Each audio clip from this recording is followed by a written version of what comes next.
How's it going, folks? So, guess what?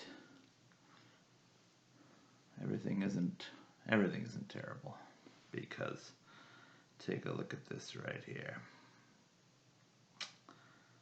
I should have pulled this up beforehand, but take a look at this picture right here. Now, if you remember, I said that this guy was dying in the last video. Well, guess what? That picture was taken today. Yes. He survived, folks. Can you believe it? He's in the pink now. Look at that. He's back. My guy didn't die. Make a long story short. Well, actually, I'm not going to make a long story short. I'll just tell you what happened. They came back and told us that, yes, they thought he had a mass on his spleen, that they didn't think it was worth it. No, they didn't say they didn't think it was worth it to operate. They gave us the option to operate if we wanted to. And so I went and did a lot of research on spleen masses to see whether or not it was worth it to do the surgery. And I was finding that spleen masses only about half the time are a type of aggressive cancer called hemangiosarcoma. There were some numbers that the vet had told us like 80% of the time or something that it was cancer. But after research, I found out that hemangiosarcoma is only cancer about half the time. Sorry, spleen mass is only hemangiosarcoma about half the time. Or actually, I'm not even sure if it was hemangiosarcoma. Just a spleen mass is only a malignant cancer about half the time, basically. So, based on that, I was like, well, I told my sister that, and my sister and I decided to convince my mother to spend the money to have his surgery done, because we thought, hey, 50-50, it's not bad. If we put him to sleep now, we'll never know if he would have made it or not. And my mother even asked the original vet we'd talked to what she would do if it was her dog. She said, well, I'm not supposed to say this, but if it was my dog, I would put it down. So my mother was fully in the mindset of putting our little Vin down, and had already even talked to a local euthanasia group to send someone over. She wanted to, her plan was to take him back from the hospital the day after the video that I made, or maybe it's the day after the video I made, but and to have him put to sleep here at the house with us. And after doing research, I talked to my sister, and my younger sister and I basically decided we were going to convince our mother that it's worth it to try the surgery. 50-50 chance. Give him a shot. I already felt bad because we'd put the first dog to sleep before. I thought it was known that he couldn't be operated on. It turns out, after doing more research, that there was no way my first dog could have been saved. He had multiple tumors on his liver, and that is not something that you can operate on. He definitely had cancer that was, unfortunately, he had to die early. But this guy, as it turns out, we talked her into doing the surgery, and it was funny. They opened him up, and when they called us, they actually mixed up his record with records of a bigger dog that was in surgery on the same day. They told us his spleen had twisted, which seemed like great news originally, because dogs with twisted spleens, obviously that's a more recoverable thing than cancer. So we were really optimistic when they were telling us that it was a twisted spleen. It seemed strange because twisted spleens that happen in isolation are pretty rare, and they usually happen in dogs that are really big and have big chests. Large dogs, I mean, all of, like kind of, what would be pit bulls or German shepherds, stuff like that. Um, so we were a little surprised, but it was incredibly good news because we thought, well, maybe he has cancer, and they're telling us he has this twisted spleen. Um, but it turns out he didn't have a twisted spleen. That's the funny thing. We go to pick him up the day after the surgery. We were also worried about him making it through the surgery because, like I said, he'd almost died from getting anesthesia in a previous tooth cleaning situation. And they must have just done a real bad job of administering the anesthesia, or maybe it was the anesthesia they used. I don't know, but you know, he survived the surgery, even as old as he was. Our dog, you know, somehow this time with the anesthesia, he didn't die. You know, he had a good surgeon. I don't remember know the guy's name. I wish I could get his name for you because he did a good job. I know he's a surgeon at the clinic over here in I think it's South Deerfield, maybe. I'm not sure.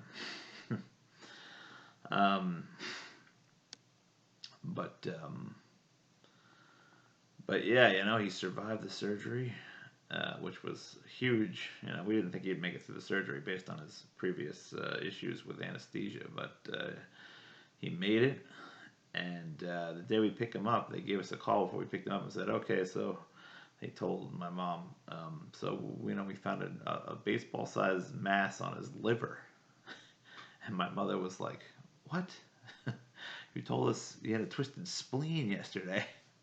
And that was the point. They were like, it looks like we may have mixed him up with another dog, which kind of makes sense in retrospect because, you know,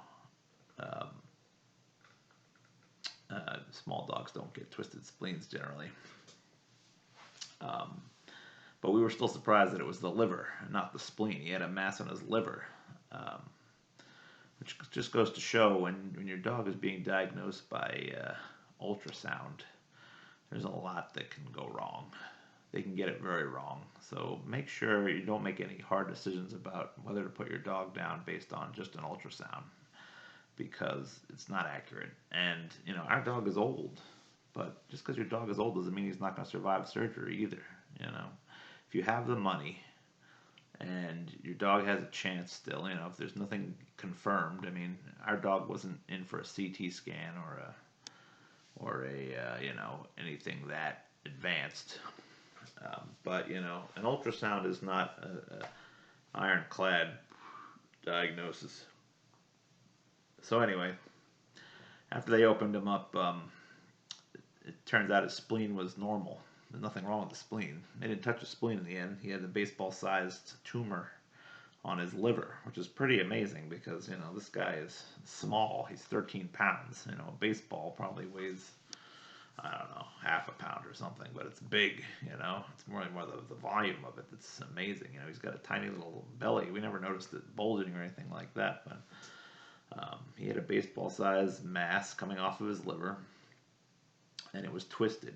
And I think it was twisted where it attached to the liver. And I think it was cutting off blood flow, and that was why he was having the issues he was having. So they had to do a partial liver lobectomy, remove a part of his left liver lobe, which, as it turns out, is actually the best place you can have a tumor. And this is how I ended up learning about how my other dog was beyond hope, because he had it was either nodular or diffuse tumor on his liver. So we knew that because he'd had more extensive tests done. He didn't just my first dog didn't just have an ultrasound. I think he did have a CT done. So or maybe X-rays. I think it was.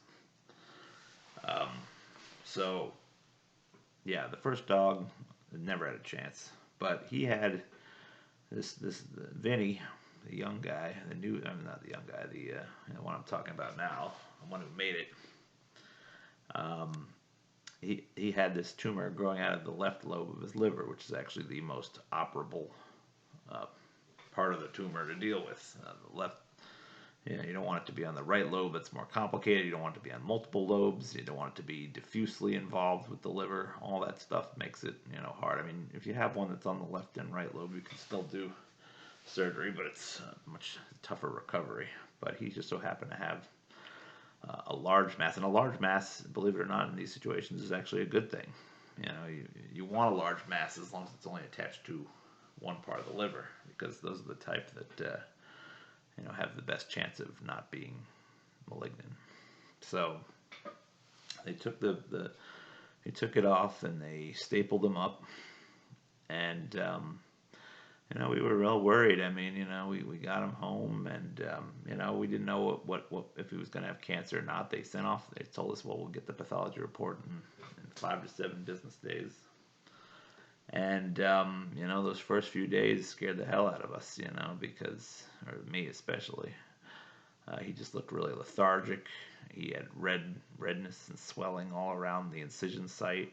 They tell you it's not supposed to look red and swollen, but I think every incision of this size, it really wasn't even as big of an incision as I thought. I was imagining it was going to be like an incision, for abdominal surgery. I thought it was going to go for the equivalent of humans, from like the neck area all the way down to his crotch, It ended up being more like kind of like based on humans, almost like halfway down the belly. Can't even see it in this frame here, and down. And it didn't look great. There was a lot of redness, a lot of bruising. It got pretty red, and you can't. I guess if your dog has surgery and it's really red, don't worry. Within the first few days, it's gonna be red. If it's really, really red, if it looks like it's infected, obviously you got to do something about it. But, I knew that it wasn't a guarantee that it was infected, but it was very red, and he was so lethargic and wouldn't eat anything for the first, even 3-4 days. I mean, the first 3 days trying to get him to eat anything was nearly impossible. He wouldn't eat any of the treats that he would normally love. No cheese. He used to love cheese. He wouldn't touch it.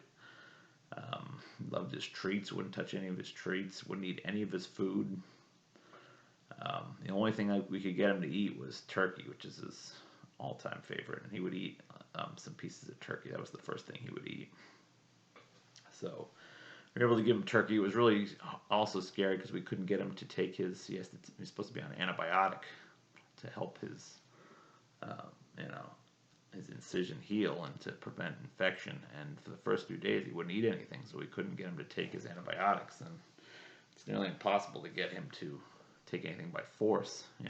Most people would put their pill in and hold their dog's mouth closed, but this guy, has a small snout, not easily held closed, and like I said, he can get aggressive sometimes especially if you're trying to force him to do something like take a pill. So it was just a matter of trying to figure out how to get him the antibiotic. But once he started eating the turkey, I finally was able to kind of wrap the antibiotic in the turkey. And even though we didn't start till maybe a day and a half after, originally we were mashing up his pills and putting it into a syringe with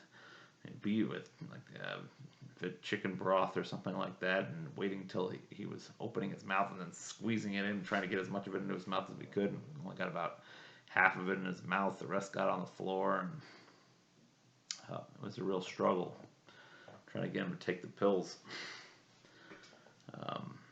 especially since he wouldn't eat anything, so it scared the hell out of me that he didn't want to eat. So yeah, if your dog has surgery, it's easy to be afraid the first few days, and I'm not trying to say that you shouldn't be worried if they're not eating at all, but just so you know, the first 3-4 days after he came back, he barely ate a thing. I was like, well, he hasn't eaten anything since, Tuesday, which was like, 3 or 4 days before we took him home. So it's like, you think, oh, he'd be starving after this amount of time, but, the surgery really just doesn't makes them, they're in pain, they're on pain meds, what they injected him with, I guess. So I had a hard time giving him his pain meds. In fact, I think we were only able to give him his pain meds for the first couple of days, and after that it was hard to get him to do that because we were so focused on getting him the antibiotic that we weren't giving him his pain meds. But he turned a corner after I think it was like day 4 or something like that. Maybe on the 4th day, he started to show a little bit more signs, and then like by the fifth day, he really started to seem more like his old self again. He was climbing up to the top of the couch and interested in the ball again. I didn't think he'd be ready to go after the ball for weeks, and on the fifth day, he started showing real interest again. And it was scary because for 4 days you're wondering, well, is he going to recover? Is this just going to be him the rest of his life? We didn't know if he had cancer or not. And after that fifth day, he just got better and better. Started acting more like it was his old self. And really didn't seem like he was in much pain anymore. The incision looked better and better by the day. We were finally, he was getting his antibiotics regularly. And took him in to get the stitches out, or the staples, I guess. And they said it looks fine. And then we get a call, I think maybe the day after that, and they tell us, no cancer for our little guy. No cancer. Amazing. It was just a benign growth on his liver. So, it's worthy of celebration. We've been very happy. I was, reading all these, and he ended up having, like I said, it was a tumor on his liver. So, again, these ultrasounds are not clear. They thought it was on his spleen. It was his liver. Who knows how long he's been living with this? He's probably been living with it for a year. They probably thought that the issues with his spleen a year ago were probably really more to do with his liver, because obviously this has been growing for a while if it was the size of a baseball.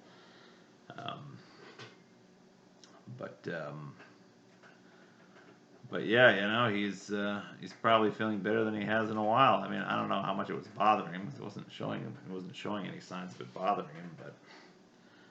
But it seems like he's recovering really well. He's his old self again. You wouldn't know that anything happened, and so it's a joy to have him, back to his old self. I've been throwing the ball for him. I've been been messing around with him like I always used to, and he's just like the same dog he was before all this started. Incredibly expensive for the surgery. I'm not going to give you an amount, but let's just say that it's, like buying a used car, something like that. Not like a new used car, maybe a used car that's been on the market, or came out maybe, I don't know, let's say 10 years ago. So not that expensive, but expensive enough that you'd think twice. Not think twice. I mean, we would never think twice. I'm just saying that if you had a dog you were unsure of the outcome and it seemed like it was going to be bad, then for the amount of money they quoted, if you didn't have that amount of money ready to spend, I could understand how some people wouldn't want to spend it. But my mother loves her dog enough to spend any amount of money on him. And it's not like we have all the money in the world to spend. Believe me, we're doing okay, but we're not well off. Although I'm sitting in my kitchen right here, our kitchen, or their kitchen, really. I'm sitting in their kitchen, and it's not bad. You can kind of see. I don't know what you can really tell, but anyway. So yeah, we've got our buddy back. He's going to be fine for the foreseeable future. I mean, he's still old as hell, so who knows how much longer we have with him. But if he had hemangiosarcoma, we're looking at 3 to 4 months if he'd had that spleen cancer I was talking about. Now we're looking indefinite. The liver has great regenerative capacity. So now that he's passed over the hump, it doesn't seem as if he's going to have an infection. We just stopped giving him the antibiotic today. Hopefully, they say you should do it for 2 weeks, but we gave it to him for 8 days, and most courses of antibiotics are only supposed to be for a week for humans. And his incision looks like it's healing up fine. It almost looks like it's almost entirely gone. So we're kind of thinking, well, it might be kind of overkill to give it to him for 2 weeks. So we stopped. Um, but yeah, this has been an unmitigated success. I don't usually hear that. I wonder if that word that's you can say unmitigated success. You usually hear about unmitigated failures. So yeah, that's the good news. Happy to have him back. Who knows how long we'll have him. I've really been appreciating trying to spend as much time with him as I can. He is old. He's still really old. Who knows how much longer he'll live, but he doesn't have a death sentence hanging over him at this point. It's an indefinite type of thing. So just appreciate every day we get with him.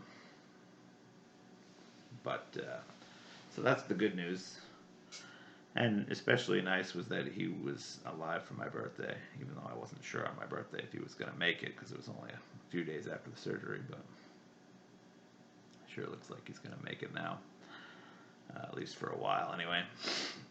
Who knows how long. And that's what's tough is, we know it's almost like we'll have to watch him, die twice. We thought I should have seen my mother was a wreck. I was, something of a wreck. You could kind of tell from the last video. I was pretty disappointed. So we've prolonged the inevitable. At some point he's going to die, and it'll be depressing, but at least it didn't have to be right before my birthday. And we know that we've done everything we can for him at this point. But anyway, on the other side of the things, you'd think I'd be nothing but excited. But somehow I've taken a turn for the gloom, even despite all this. And this is my problem in life. I'm still seeing things half empty. Even talking about how well it worked out here, that he's still alive. I still have my other dog.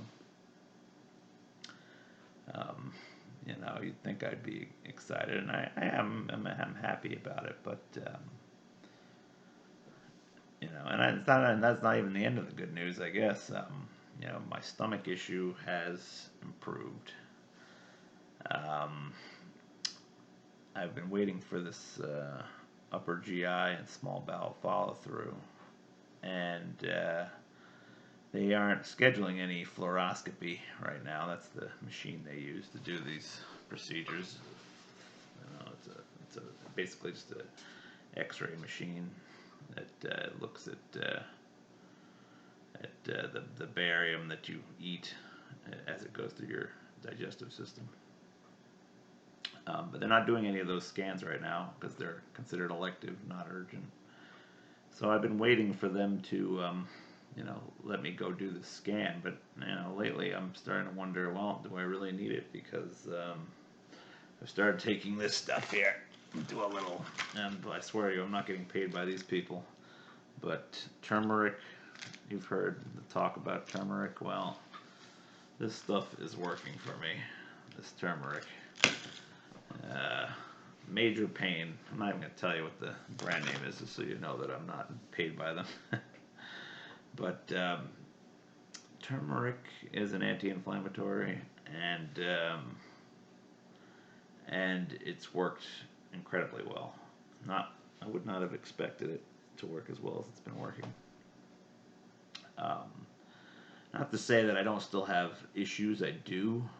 I'm still having times where I get this feeling like I have to throw up, and the only thing that really cures it is when I burp a few times. It doesn't sound that bad, I know, but it's like, I never used to get that feeling where I felt like I had to throw up. But I used to get this feeling in the middle of the night, every single night, like I was dying, I'd wake up feeling like I was dying, and I really thought it was cancer. And God, the frickin' TV came on, and I hope you can't hear that too loud. But since I've been taking the turmeric and I've been taking Pepto-Bismol, I've sort of combined. The Pepto-Bismol always kind of worked, but in combination with the turmeric, I don't feel that bad anymore. I mean, right now I feel a little unsettled.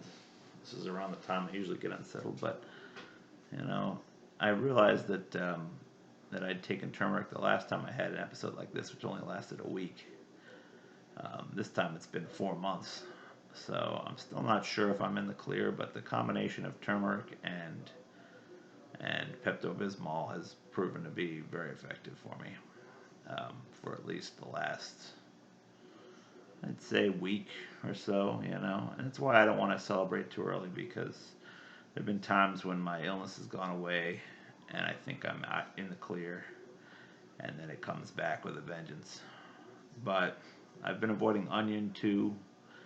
I think there's this FODMAP diet you have to follow if you have irritable bowel syndrome. I'm starting to wonder whether or not it is irritable bowel syndrome. Maybe I kind of dismissed it, I think, because I didn't want it to be true, because living a life without onion or without some of the other things that you can no longer eat. I mean, I'm not supposed to eat peaches, I love peaches.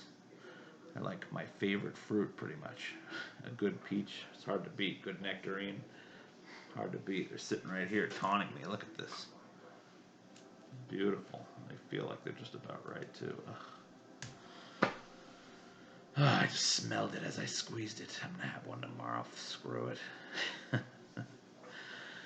This is the situation I'm in now. It's like I'm not going to die, but my life has been further diminished by my body being crappy as it gets older. I'm 40 years old now, I'm 40. It's just so depressing. I mean, everyone goes through this at some point or another, I know, but, it's a little harder when, you haven't gotten it on with any of the available ladies out there, You've had no relationships. I mean, I'm the quintessential wizard, 40-year-old virgin like Steve Carell, Not nearly as fun or funny. I don't have Elizabeth Banks or some of the other hot girls in that movie to hit on. That's the fantasy world, Real life of a 40-year-old virgin is lonely. No prospects. Not to say that I haven't had some prospects. I actually had one, surprisingly, earlier this year. I was in a restaurant in Maine, a lobster pound. This gorgeous girl was making eyes at me, which is weird because I've been out of shape for a while. I'd actually lost some weight in this recent health scare. But I'm starting to wonder whether or not I have cancer, because I'm not losing weight anymore. I stopped losing weight. I've actually, unfortunately, I guess, gone up in weight. I got down from, I was at 335, and then I dropped to 309, and I was like, 309? I've never had this amount of success with dieting. I must be dying of cancer. That's part of why I've been thinking I've been dying this whole time. Today I stepped on the scale. What do you know? Back to 322. Not so good. But what that does mean is I probably don't have cancer. It also means that I'll probably be a fat ass for the rest of my life. Disappointing. I mean, not necessarily. I lost the weight already one time before from, freaking out, but that was because I was freaking out, and I guess I was on a strict diet for a while. I'm still on a fasting diet. I'm only eating 8 hours a day, but, it's just so hard to say no to things like this here. We got, you ever had these things? Raspberry cookies. I don't know if you've seen these before. You can kind of see that one right there. Delicious. These are good. Again, I won't tell you the brand name, so you don't think I'm trying to sell them. We got these macaroons here, and they're okay. I'm not crazy about those. Got lots of ice cream. I mean, my parents don't do me any favors. I know people are going to say, get the hell out of your parents' house, right? Well, that's true, but, as long as I'm here, I don't need to be buying stuff that's going to tempt me. I've got, I think 5 pints of non-milk ice cream in the fridge. Non-milk because, the lactase is bad for you, but So yeah, and I've been eating a lot lately. Since I figured out that I could take turmeric and Pepto and not have the same stomach troubles, and I've been eating more than I used to. And my stomach can handle it now, strangely enough. Um, 4 months of pain and turmeric and Pepto Bismol is the answer. Who the hell knows? I still don't know at this point whether I should get the scan done, because now it's like, well, am I exposing myself to radiation? Who knows? And meanwhile, I've got my first therapy session tomorrow. I usually use YouTube here as my therapy session, if I'm down. It's part of the reason why I'm making this video, because I am feeling down regardless of the fact that, my stomach pain is gone and my dog is now back to life. You'd think I'd be thrilled, but it almost just kind of reminds me how, I guess it shouldn't, but it reminds me how I should be more appreciative of what my situation. But it's almost like, well, you've returned back to your situation, and guess what? You still aren't satisfied. I'm not satisfied. I'm just not. And that's what I got to talk to my therapist about. I'm running into problems in my web development course. I'm just bored. I'm so bored. I was kind of excited with my web development course because I was able to make a little program I'd wanted to make, which was a keyboard tester for my niece, where, it asks you to play a letter name and then you have to find it on the keyboard. And, I made a pretty decent little one. It needs some work. I think I'd have to go back and update it again, but, from that point forward, we're just going into, with my dog, almost dying, and my birthday, and the pain I've been having, I just started to feel overwhelmed by the amount of work, amount of time I was spending on my computer, and I guess I just wanted to take a break, but you can't take a break in a boot camp. You can't, you fall behind real quick, and that's what happened to me. I'm like, I missed about 3 courses of work I should have been doing over these when was the last time I made this video? It was about the time it started. Maybe 2-3 weeks, something like that. Yeah, 3 weeks, I'd say. Last 3 weeks I've been doing next to nothing. And I'm supposed to be working my ass off. And I had been working my ass off for the first part, but this is one of my problems in life is consistency. It's hard for me to dedicate to anything, especially something that doesn't get me excited. And that's what I'm sort of forced to do. And I know I should be doing it. It's, this is an expensive course. And, they're paying for it with my future in mind so I can get a job. But I'm just so bored right now. This is why I want to make my own school. It's a pipe dream. It'll never happen. But, I don't know why you can't just have a school that teaches you how to code by having you make things that you want to make, as opposed to just learning technology. Learning technology for the sake of learning technology. Learning, coding for the sake of learning coding is boring. Incredibly boring. Now, that's not to say I don't have some options in how I structure my projects. I'm allowed to make anything I want in my projects. But the only other project idea I have would be very complicated to pull off with a limited knowledge base. It's not really ready for, I'm not ready. My skills are not to a level that I could achieve what I dream of achieving. And, what I dream of achieving, while helpful, is nothing that's going to be revolutionary. It would be a nice thing for people like me who are very into food. So I have something that, would make the life of a foodie easier in mind. But it's not something I could build on my own, It'd have to be a startup pretty much. I'd need the help of lots of people to make it come to fruition. And, I only have so much knowledge at this point. I can't use it in a project. So I have all these projects to do, and the most recent one is a React project. And we just have to make a to-do list, which is pretty boilerplate material for React. But I'm just feeling burnt out. Learning something that's boring to me and that, I might use eventually.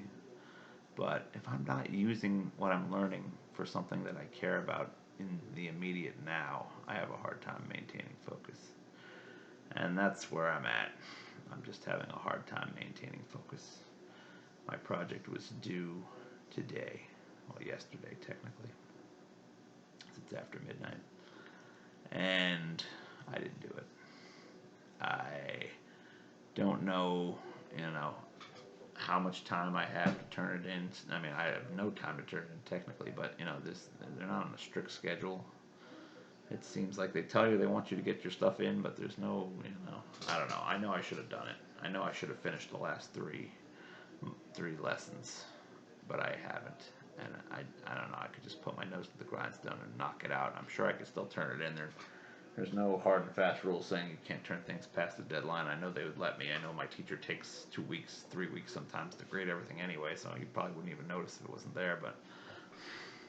But it's just a matter of, things building on top, While I'm supposed to be getting this project done, we've already started on databases, SQL, which so far I find is more straightforward than React was. We haven't really gotten that far into it, but I feel like, I just hate front-end stuff. I really do. I don't know how many people know what I'm talking about. I like code, I can deal with learning code. I can learn code all day. Learning to code is not so bad. It's kind of entertaining on some level to me, even though it's not entertaining enough that I want to do it voluntarily. But, if this is all just learning code, then I would be into it. But learning to deal with this front-end stuff is just like, this is not the kind of code I like. I don't like front-end code. I like logical, move stuff around code. If we were just learning JavaScript, I'd feel better. But no, we're learning about freaking, creating a virtual DOM. It's like, anyway, I'm not going to continue going down that rabbit hole because most of you probably have no idea what I'm talking about. But let's just say that, I'm bored. I'm bored with the material. I find myself wanting to be a musician again, and then realizing, oh yeah, right, I'm 40.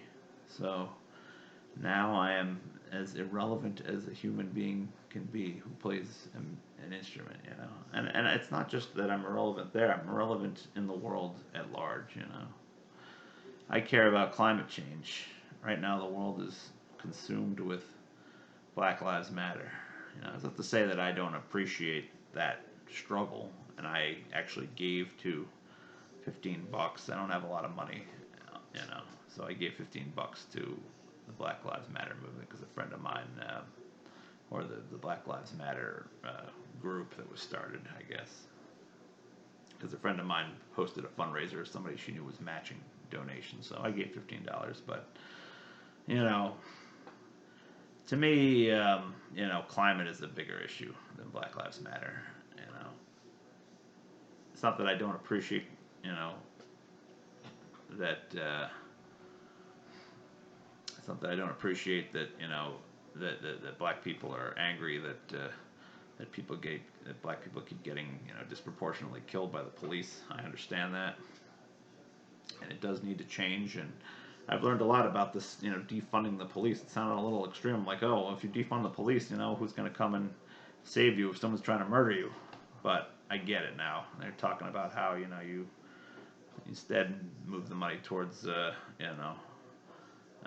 things that sort of prevent the community from falling into that kind of level of dangerous poverty in the first place, which I understand, that seems more constructive. It's kind of healing the cause instead of the symptoms.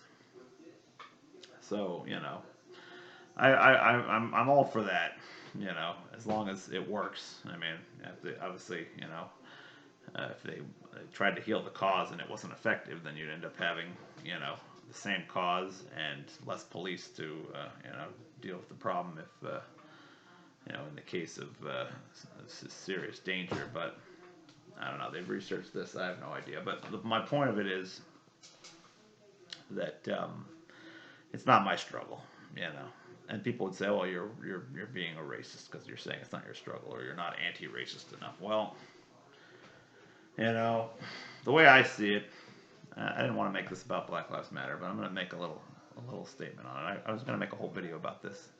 I don't know if I'm going to do that because I've been lazy lately, but the way I see it, they talk about white privilege. I don't consider what I have to be white privilege. I consider what I have the way everybody should be treated. The way I'm treated is how everyone should be treated. That's not, to me, that's not privilege. That should just be your rights as an American citizen. I have rights as an American citizen. You know, do I not have to deal with things that black people have to deal with because I'm white? Yes, absolutely. I don't have to deal with the same hardships. I don't have to deal with the same suspicion. I don't have to deal with the same, police brutality or, the same threats in my life. There's no question. But I don't consider that a privilege. I consider that a right of every person, black or white, How can you call it white privilege? It's not so much that we're privileged, it's that black people are unfairly discriminated against, It's not white privilege, it's discrimination against black people. But it's been turned around to be this thing where, there's this idea like we have an advantage, Do we have an advantage versus black people? Sure, versus black people. But do we have an advantage versus the baseline of how everybody in the world should be treated, regardless of where they're from or what they look like, then the answer to that is, I don't think so, I mean, the rich people, if you want to talk about privilege, rich people, they have privilege. They can afford to give millions of dollars to the police departments so that they can turn a blind eye when they get pulled over and show, oh, you see this, this card says I donated $1 million to the police agency. That's privilege, that's real privilege. Me, I get pulled over by the cop. I don't have anything to show them. I get treated like an American citizen get treated, a white American citizen, sure, but the point I'm making is, I don't consider it a privilege. I consider what black people have to be less than what is due to them by rights, But to say that I have a privilege is, it's recasting the debate in a way that I guess maybe is designed to make me feel guilt.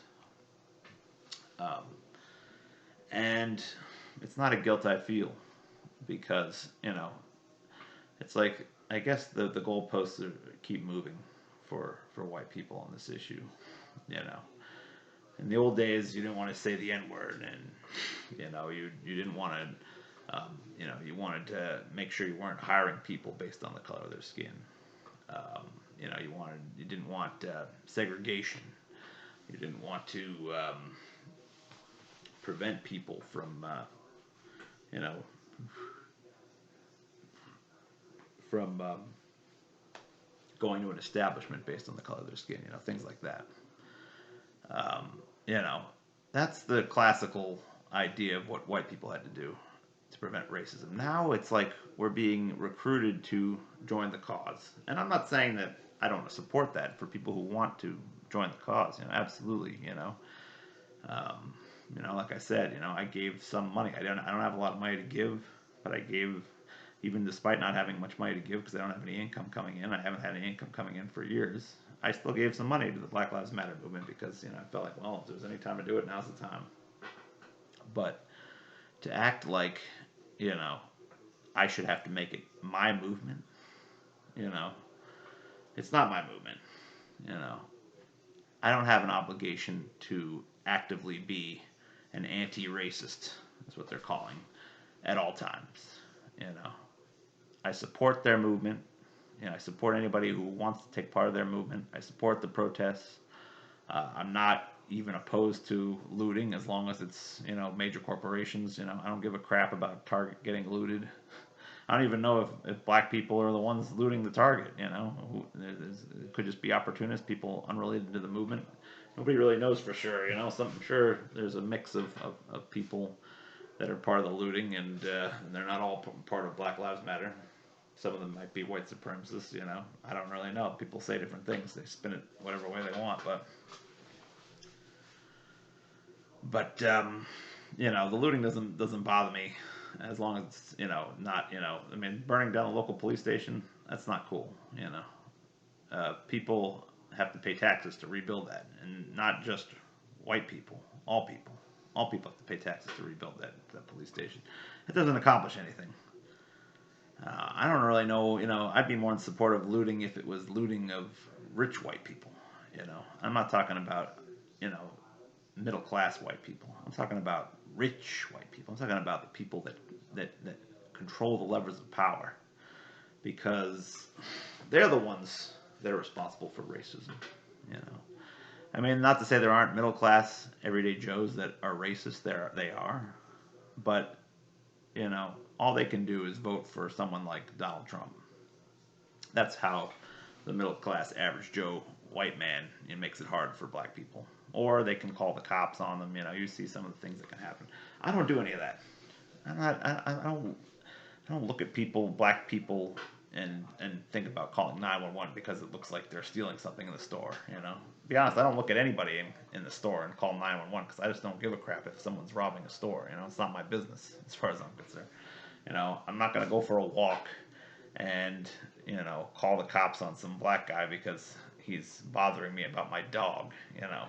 I mean, just like what happened in Central Park. And that's just it's just ridiculous. I mean, at this point, you wouldn't want to do it just because you would be outed as soon as they put your name and face on Twitter and word gets out there. Your life is basically ruined. And I don't mind that this Amy Cooper person had her life ruined. Because it was a despicable thing she did.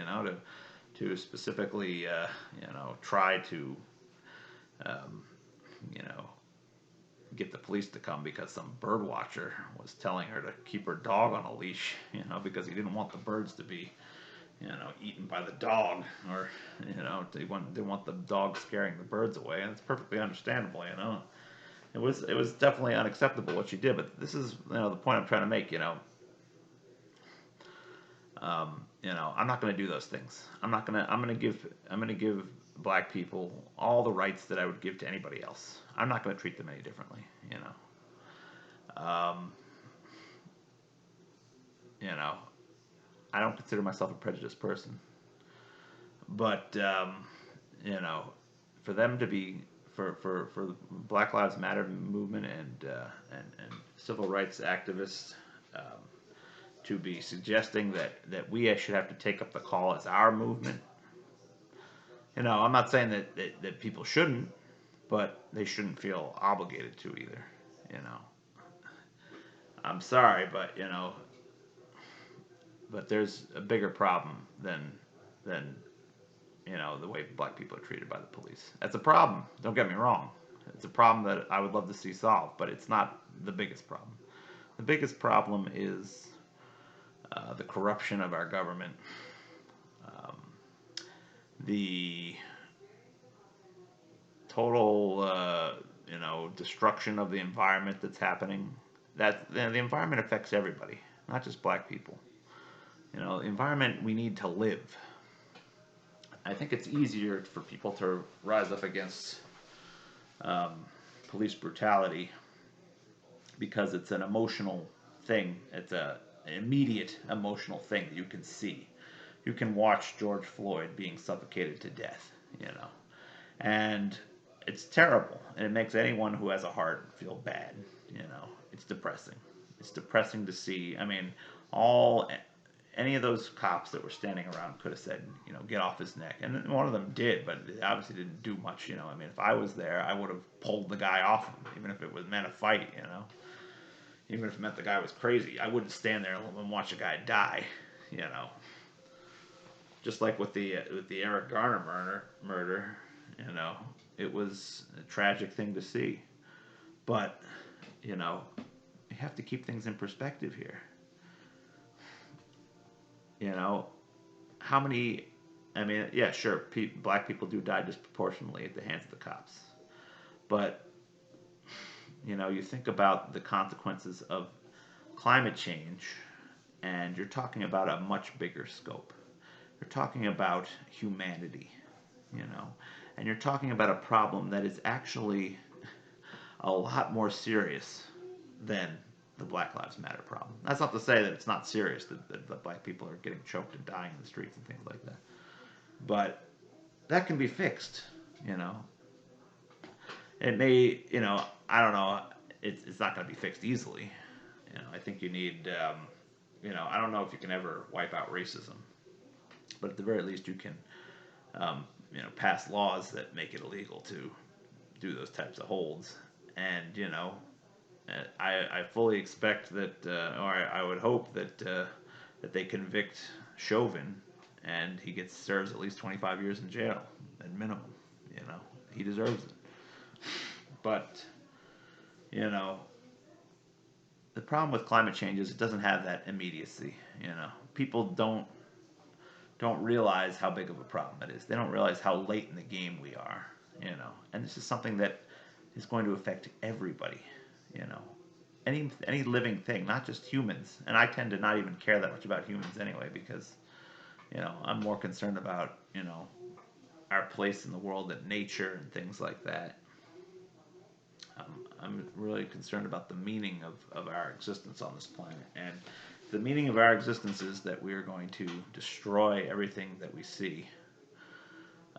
I'd be, you know, dismayed that that's the best we can do.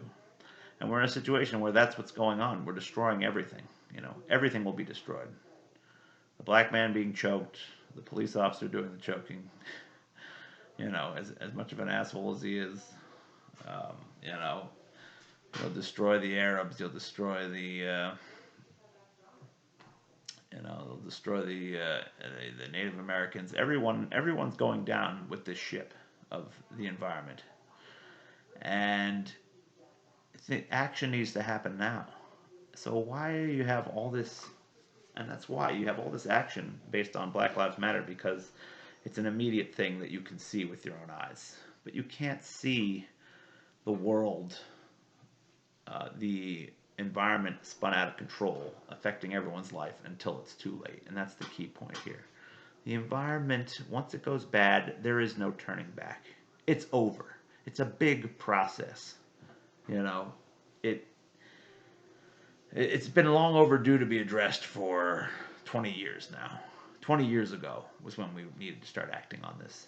Instead, now they're telling us, oh, we've got about 10 years left. You know, the entire globe is in incredible risk from global warming. And yet, you have this massive reaction to the Black Lives Matter movement, which I understand, but it's totally tied up in one issue. And there's no recognition of how this issue ties in with the environmental movement. There is a recognition, but it's being minimized right now. You've got Bank of America coming out with statements. Oh, we support the Black Lives Matter movement. Yeah, BS. Any of these corporate statements, they're all going to act like, all these corporations, they're acting like, oh yeah, we understand. We understand. We're part of the movement. They're causing the problems. You know, Black Lives Matter is tied in with the environmental movement. It all comes down to corporate dominance over every aspect of your life. And, you know, corporations, or especially the heads of corporations, the powers that be, the super rich, the mega rich, the ones that control things, they're the ones keeping you, they're the ones keeping white supremacy alive. That's why you have white supremacy. Because of these rich assholes. You know, they pass along this propaganda. You know, officers like Derek Chauvin, they're just products of the wealthy's games. You know, games of propaganda meant to split everybody. You know, they use racism as a dividing tool. It's a tool used to get white people to vote for Donald Trump. Why? Because Donald Trump supports corporate free-for-all. You know, Donald Trump supports whatever corporations want. So corporations, you know, that's why. Why do you think Donald Trump has a huge war chest? Because these corporations that claim to support the Black Lives Matter movement have used racism as a tool to get people to vote for somebody who does not want to stop corporations from doing anything that they want. Believes in, you know,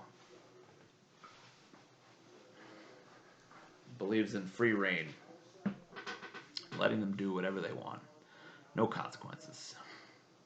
So it's all tied together, you know. The reason why you have white supremacy is the same reason why you have environmental degradation. The same reason why you have, corrupt government. Same reason why you have overpopulation. It's all tied into this, the forces of evil. And, we all take part in it. I'm not trying to say we don't take part in it. We live the lives we live. We use the products that they give us. But it's just naive to think that you can solve one part of it without solving all parts of it. And that's what's going on with this Black Lives Matter movement. It's a sort of tunnel vision that's going on. It's a lack of recognition of the larger oppressor, which is the capitalist system that is pretty much ruining life on this planet. And there's going to be a lot more consequences than people getting choked out in the street from, black people getting choked out in the street. That's the immediate consequence, but there's a lot of long-term consequences that a lot of these protesters don't see. Some of them do. Don't get me wrong. There's a lot of organizers and people like that who understand how white supremacy is tied in with our corporate overlords, the dominant mega rich. But it's not being emphasized enough. People are forgetting the bigger picture. And meanwhile, people like me who cry for these things will be ignored because I'm white. Why should we listen to the white man anymore? I get thrown in with the rest of the group. Oh, I'm a white guy just like Derek Chauvin. I'm a white guy just like a white supremacist. Well, don't get me wrong. I believe in supporting black leaders too. I'm a huge fan of Cornel West, and I highly recommend, if you want to listen to the ultimate authority, as far as I'm concerned, on Black Lives Matter, listen to Cornel West. This guy has it figured out. He is basically MLK of today, but he doesn't get the credit MLK gets because he's spouting I shouldn't say spouting, he's espousing a very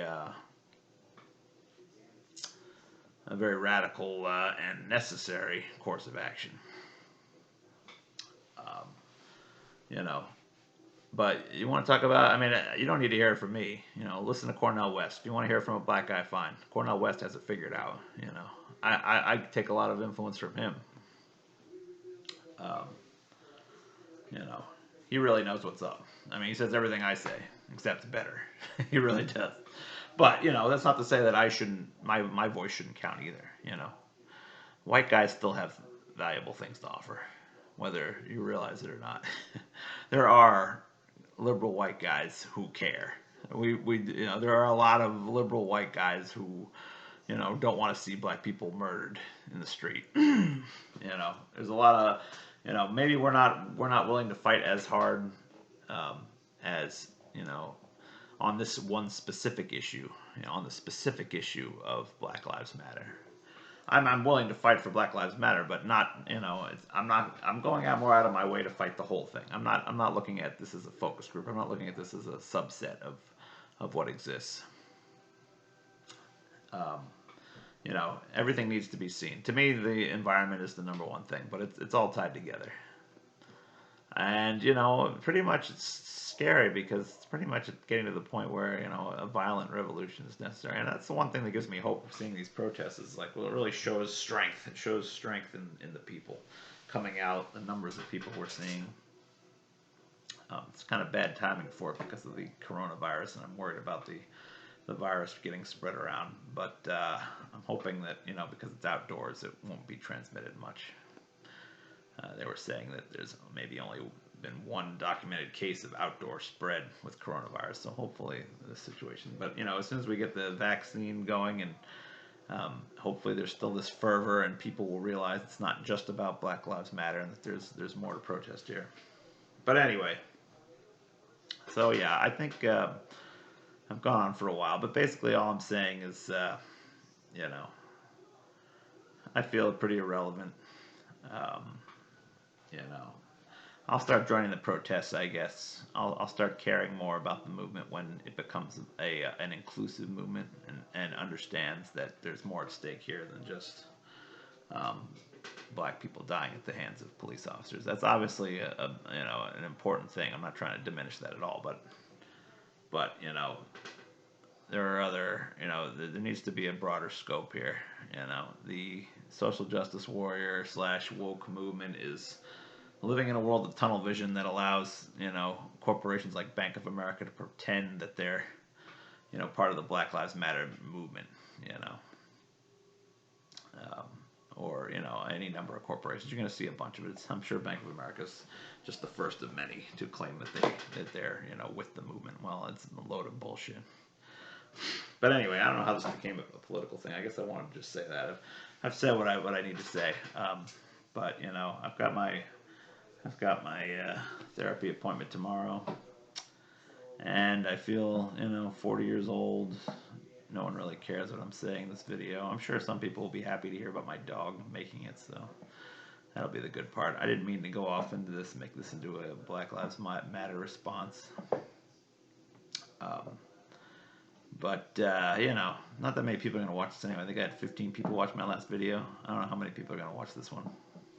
And they probably won't make it this long because I started talking about my dog, which most people probably don't really care about. But some people are going to be happy to hear that my dog made it. And that was the biggest reason why I made this. And, I feel kind of, I guess the last thing I'll say is I just feel like, we're at a moment where, rising up feels like the right thing to do. And I'm learning how to program for websites, for stuff that really doesn't matter. And that's what's really getting me down is, there was a time when I would have been excited about all this action that's going on in the streets and people, rising up and fighting against the man. But, now I'm 40 and I've got to make a life for myself. I got to pay for myself. And I got to pay for myself doing work that doesn't help the world get to be a better place. And it's a depressing situation, I can't do anything to help turn the tides. I have to be focused on the opposite side. I have to be focused on the put your head down and get your work done, for the man, and it's just like, it's sad. I was watching Laurel Canyon, and how people would come together and for artistry and to make a statement. I'm not doing any of that with my life. I'm just following the prescribed path from the man, go and sit by your computer and shut off from other people and, write your code and sit and, make that, website so people can sell more widgets, or sell more financial services or whatever BS they're going to have me do. I don't know. It's just, it feels empty. Alright, that's it. So some good news, some bad news, and a whole lot of talk about something that people are going to probably call me a racist for. But I'm not a racist. I'm just not as anti-racist as most people want me to be. That's, I guess, how I'll end this kind of random